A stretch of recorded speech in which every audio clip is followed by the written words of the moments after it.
Hello, I'm Payam Minufar, Treasurer for the California Los Padres section of the American Chemical Society, and welcome to this latest edition of the Chemist Corner. Today we have the pleasure of speaking with one of our counselors, right? Mm-hmm. Stephanie Yes. Pazos. And so without further ado, I'll turn it over to Stephanie. So tell us where you're from and how you got to be a chemist. Yeah, so my name is Stephanie Pazos, and I'm assistant professor at UCSB, in teaching, I should say, at UC Santa Barbara. And I also am a co-owner and staff scientist of Heroica Technology. It's a company that I started with my husband. It's mostly his baby, and I help him whenever he needs my help. But that's pretty much what I do. I started my chemistry journey at UC Irvine back in 2007, I want to say. So it's been almost, You are oh, it's young. almost 20 years. Almost 20 years. I think it feels like a lot longer. But I started at Irvine, and I actually started as a chemistry major. So I really got an interest in chemistry in high school.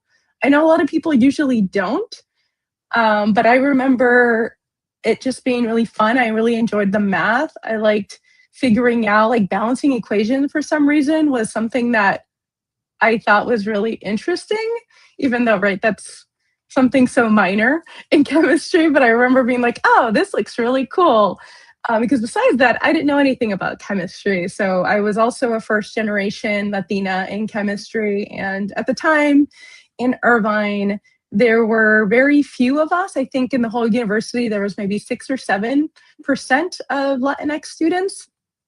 And so I started there. It was a little difficult just because I really didn't know what I was doing, and I think this is one of the reasons I decided to become a professor. I was one of those lost students that, took me about 2 years to go to office hours. It took me, maybe 3 years until I actually understood that you can go get a PhD in chemistry and, like, the different opportunities there are.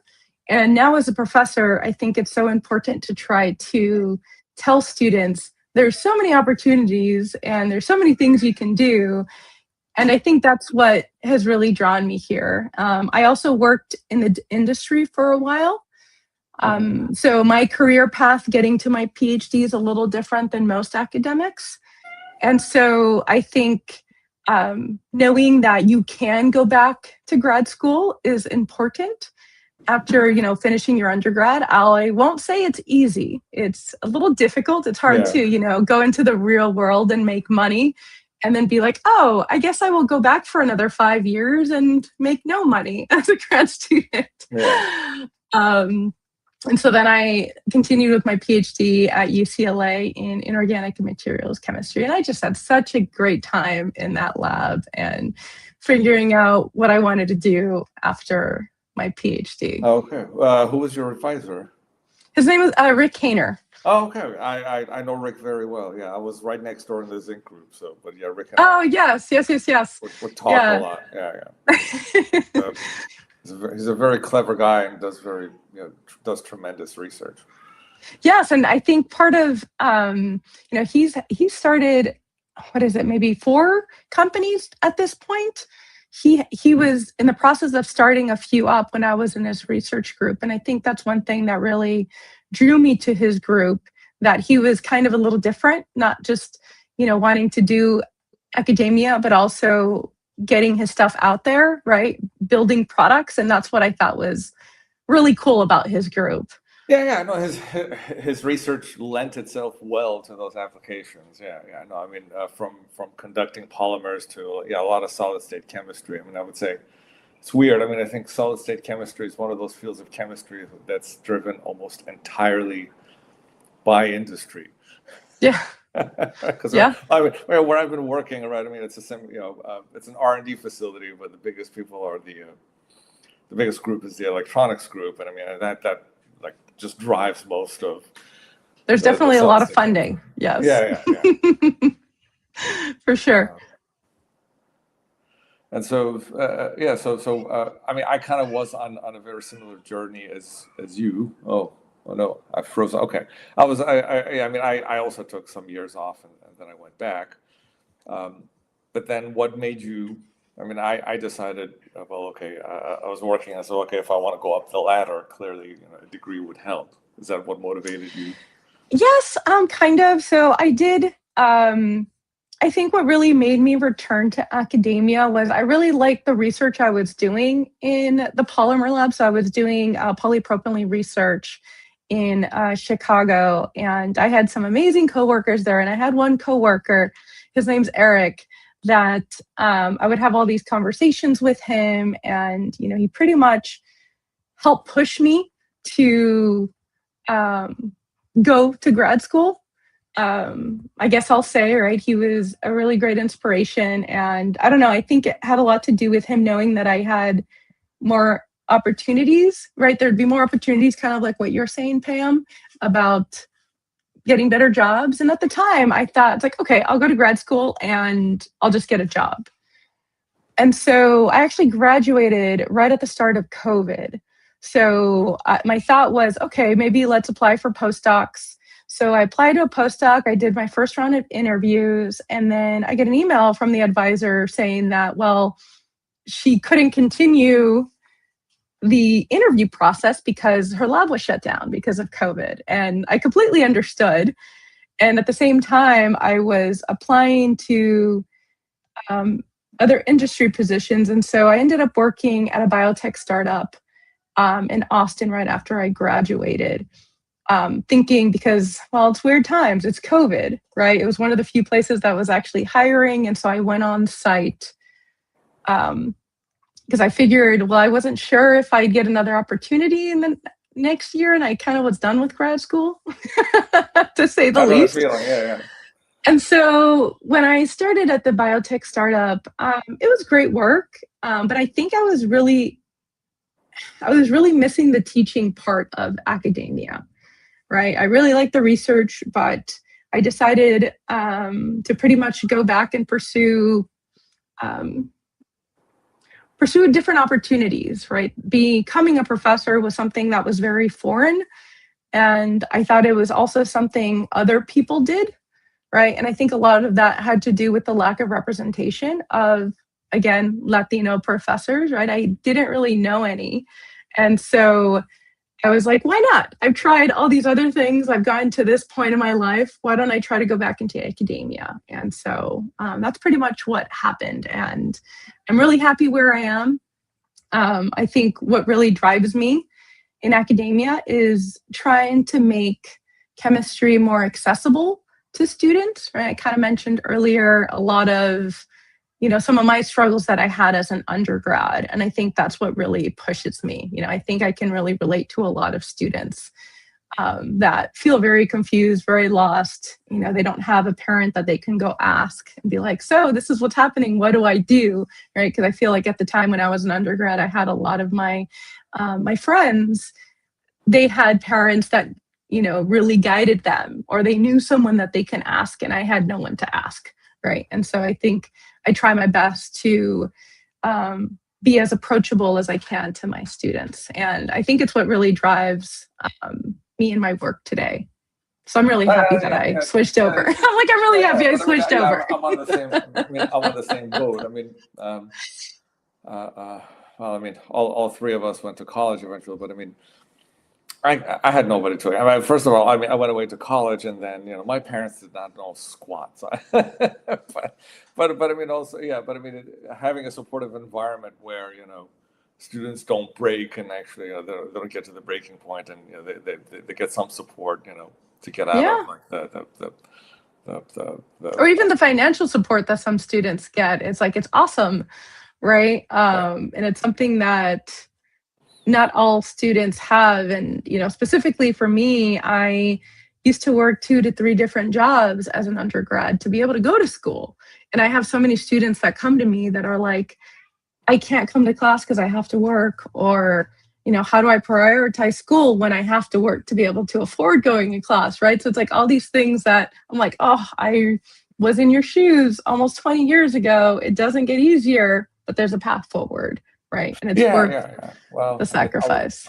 I always used to remind my students at UCLA that, I went to Berkeley on my tuition was like $1,000 for the whole year, the first year, and it went to like $2,000 or $3,000 by the time I graduated. But I keep telling myself, look, I vote for you guys to have the same opportunities. You need to vote to have that for yourself as well. Yes. So, exactly.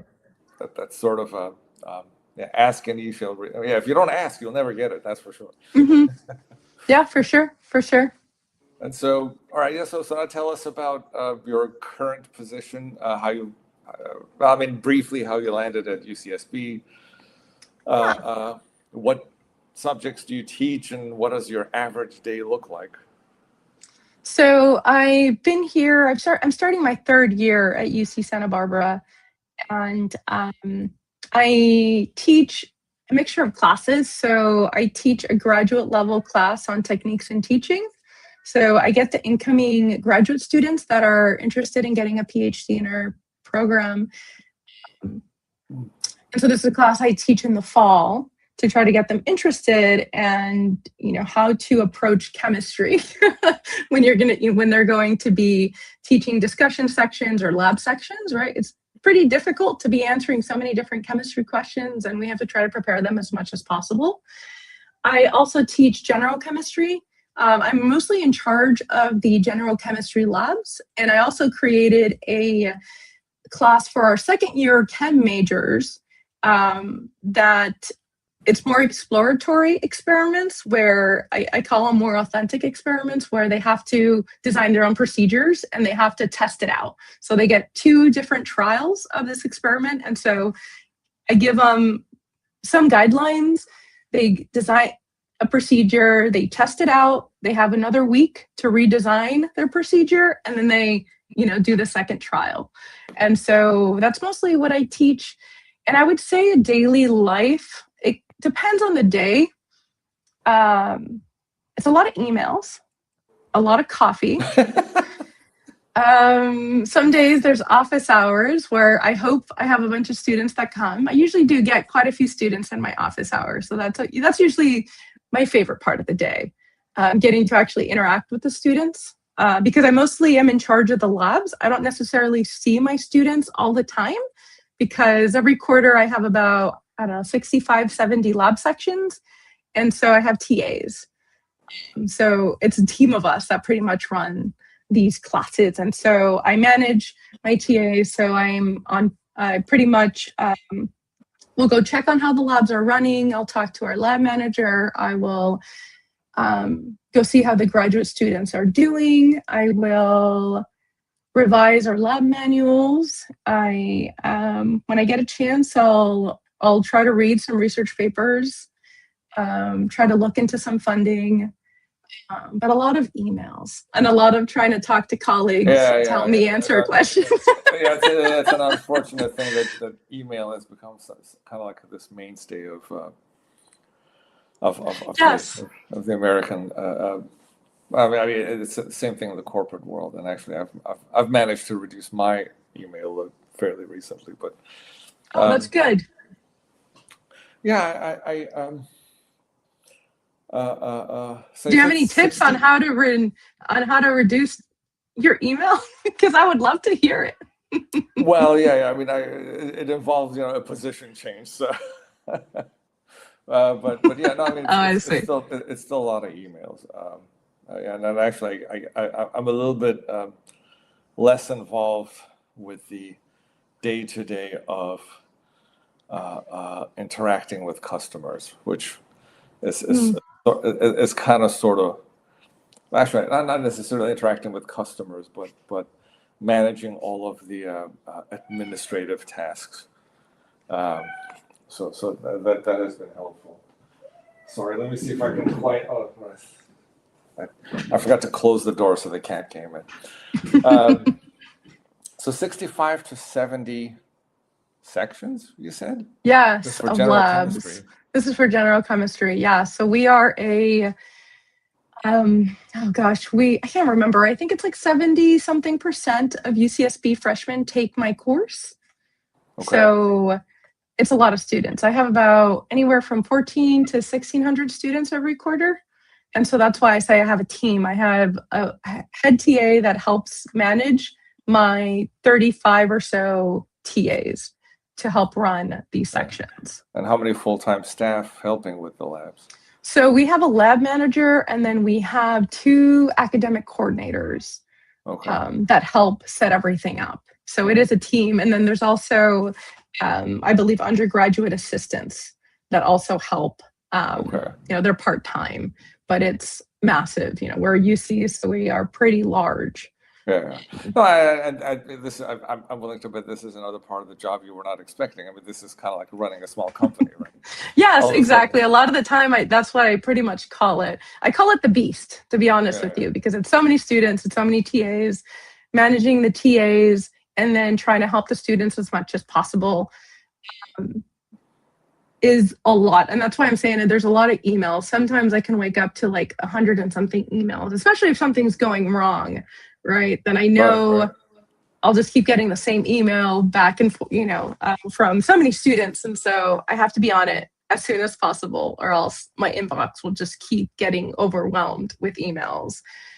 But I think now that I'm starting my 3rd year, I think there's still a few things that I'm trying to figure out, but I think I have a better understanding of how to do what I'm doing. It's been a lot of trial and error.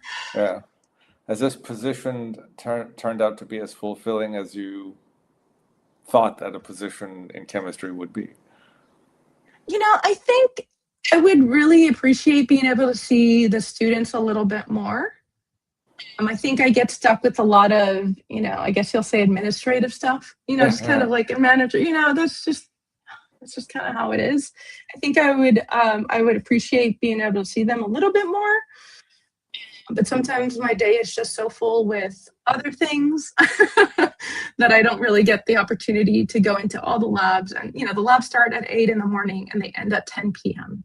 I can't be around the labs at all time as much as I want to see how students are facing these labs. Because at UCSB, it's the very first lab course that they take. And so it's overwhelming. You have to explain lab reports, you have to explain a lab notebook and the value of a lab notebook. And a lot of the time students are like, what is all this? They think it's busy work. And it's like, well, no, in chemists, your lab notebook is your most valuable possession, right? And especially being in industry, right? If they go to industry, I should say, it's, you need your lab notebook, right? You will get fired pretty quickly if you're not maintaining your lab notebook, if you're not doing safety, if you're not, you know what I mean? Like all these things. Yeah, I mean, the intellectual property is in the lab notebook. Exactly. You don't get a patent, you don't get any money. Yeah, exactly. So here's another question from the audience. What part of your industry job did you enjoy the most? I want to say my coworkers were really awesome. Specifically, when I was at, I worked at Heroica Technologies in Naperville, Illinois. And I think I mentioned my coworker earlier. He kind of pushed me into going back for a PhD. And I had really great coworkers. I think I learned so much from them. And I guess I'll also say that at the time, I was, maybe I was in my mid-20s when I was working at this company, and all my coworkers were, 15, 20 years older than me. So I was kind of like the baby in the lab, and I learned so much from everyone that it was, I think it's something that you just can't learn in school, right? I learned so much of how to be creative and how to fix things. And I think that really helped me when I went back to a PhD. It's like, you kind of have to just figure it out. You can't always just go buy something. It's like, you have tools, you have different equipment, you have to tinker with it, and you have to try to make it work, right? And I think that's also something that I didn't really get as an undergrad. I think it really helped me in grad school, right? But this was something that I learned being in the industry. And I think the group that I was in was just very supportive, very helpful. I think they were very patient with me to get better at, fixing things, because two of my coworkers specifically, they were amazing at fixing everything. And so I was always just kind of like, oh, what are you doing? How are you fixing this? And I was just trying to ask so many questions to try to gain some of that knowledge. And so I think it's like some things that you don't really think about that you'll gain when you're at a job. But I think it is really important to be in a really good group that you really vibe really well with your coworkers. And at first, I was a little hesitant to be in that group just because I was so much younger than everyone. I wasn't sure if I was going to, I don't know, be respected, for example, right? Because everyone had been there; they've been working at the company for decades, pretty much, is what it was. And so. Which is why they were very sad to see you go, because I'm also at the company where I work. We're all old farts, me included. So it's like, who's going to carry this on? So that's a very important question to consider. Yeah, I do think they missed me. I do still keep in touch with some of my coworkers after I've been gone since 2016. I think is when I left, or 2015. I don't remember. But I think I learned so much more than I thought, and it wasn't just chemistry related, right? Another thing that I thought was really cool in the industry was actually making a product, because this was polypropylene. My first pellets that the first batch, the chemical engineer came to me and he gave me a vial. I wish I had it. It's in my office. I can show it to you guys. He labeled it for me. Like, this is what you made. Based on my formulation. So it was actually really cool. And I was really proud of that, because I had never really seen what did your formulation make it to market? Yeah, so actually some of it did. I was in the process of scaling up some of the support element in the catalyst. Okay. And they built a plant in India. And so it's being made in India. I don't know how much of my design fully went to the full commercialization, but I'm the one that started the project. I built the reactor and I was doing all the things, and it was really cool. And so I'd have to ask, actually, I should ask my coworker how much of what I did is what became commercialized. But I thought just the thought of my product actually going through, I thought was one of the coolest things, right? And in grad school, that's not something that a lot of labs talk about. Yeah. Which again is what got me interested in Rick's lab. Right? He was starting companies, people were doing things in his group, and I was like, oh, this just sounds like the best lab ever, especially coming from industry. I wanted to be making things that I can be like, oh, look, this is something that I designed. And then, so was the focus of your PhD work polymers? Yeah, so I did a lot of polymer work. I did a lot of coatings, actually. Okay. So was it still polyaniline? Yeah, I did do a lot of polyaniline. Yeah. yeah, Rick's been doing polyaniline for like 30 years. Yeah. Well, it's a pretty important polymer, but I'm biased because I did so much work with polyaniline. Yeah, a lot of interesting properties, and he always manages to think of something new to do with it. Yes, and it's like, wow, I can't believe no one's thought about this yet. And another thing, so do you have any advice for aspiring chemists? How do you actually, and let me preface this further a little bit by saying, so since you've had this interesting transition to quote unquote management as well, first, do you think that management is just a completely different job from the actual science itself? That's sometimes how I feel. Yeah, I think though, in order for you to, when you are in charge of managing, again, my team, which I call the beast, I think you have to get good at that, or other progress isn't going to be made, right? I think part of the hardest job, I think, for me is getting my TAs on board of how I want the class to be taught. Right? It's like, I can do all this work. I can do different pedagogy. I can change experiments. I can do all these other things.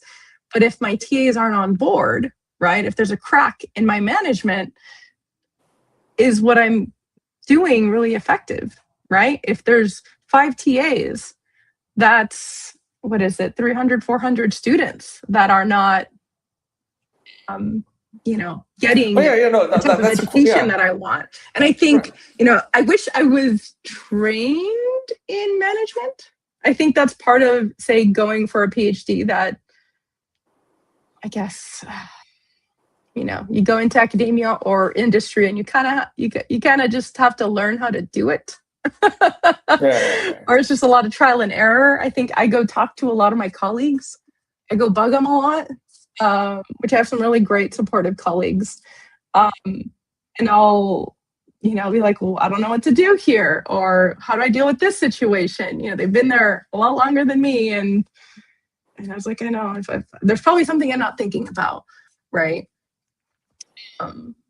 But getting back to your original question, for aspiring chemists, I think a lot of it's just putting yourself out there, trying different things, right?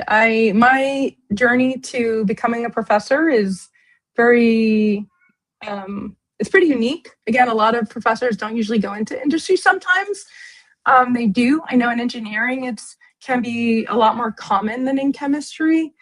But I think trying different things, being confident in your abilities, even though, you don't know what the heck you're doing. Sometimes you just have to throw yourself out there and try different things. Go talk to the people. I'm pretty introverted, but I try so hard to go network at conferences, or, go talk to random people. It's like, oh, maybe there's something I can help them with, something, they can help me with, or maybe they're just a really nice conversation, right? And, that took me a little while to figure out how to do, and I think I'm still figuring out how to do that, to be completely honest with you. It's hard to go talk to people. As the cliche goes, it's a process, yes. Yes, exactly. It's a process, right? But I think just doing that, and for specifically with undergraduate students, I can't emphasize enough how important it is to go talk to professors, go talk to TAs, go talk to someone, about if you're struggling. If you're not struggling, that's great too, right? But go talk to different people on campuses, find all the resources. It's never too early to start research. So looking out for those opportunities. It's never too early to look for internships, right? To get work experience, to figure out if this is even what you want to do, right? Actually, that's the kind of advice that so I'm an immigrant also, and my parents knew nothing about this stuff. That's the sort of advice I wish somebody had given me, when I was an undergrad. Apply to internships, get all these early opportunities, yeah. I didn't know about any of that, again, right? Like I was like, what is this? What? I just go to school and I have to work. I was working at a pharmacy at the time, as a cashier. I'm like, I did this, I did tutoring. I didn't realize I could try to get a job doing research or in the field that I was interested in. Or making the drugs that you dispensed. Yeah, right, exactly. Something like that. And I think that's probably the biggest thing, because I think so many people are afraid of failure, but who cares? Maybe it doesn't work out, but that's all right. At least you can say that you tried something. Yes, I couldn't agree. I couldn't agree more. Yeah, no, I think that's probably sage advice to anybody. But maybe, so we have about a minute left. But let me just kind of to close this loop. Would you tell aspiring students that chemistry is still a great career to go into? I think so. At the end of the day, I think, going for an education at a university like UCSB, for example, there's so many opportunities.